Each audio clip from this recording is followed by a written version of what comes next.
L'obsession n'éduque pas et on ne peut pas avoir sous contrôle toutes les situations qu'un enfant pourrait traverser. Ici vaut le principe selon lequel le temps est supérieur à l'espace, c'est-à-dire qu'il s'agit plus de créer des processus que de dominer des espaces. Si un parent est obsédé de savoir où se trouve son enfant et de contrôler tous ses mouvements, il cherchera uniquement à dominer son espace. De cette manière, il ne l'éduquera pas, ne le fortifiera pas, ne le préparera pas à affronter les défis.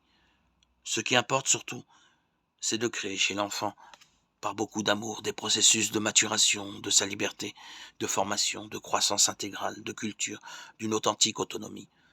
C'est seulement ainsi que cet enfant aura en lui-même les éléments nécessaires pour savoir se défendre, ainsi que pour agir intelligemment et avec lucidité dans les circonstances difficiles. La grande question n'est pas où se trouve l'enfant physiquement, avec qui il est en ce moment, mais où il se trouve dans un sens existentiel. Où est-ce qu'il se situe du point de vue de ses convictions, de ses objectifs, de ses désirs, de son projet de vie. Essayons-nous de comprendre où en sont réellement les enfants sur leur chemin. Où est réellement leur âme? Le savons-nous? Et surtout, cela nous intéresse-t-il de le savoir?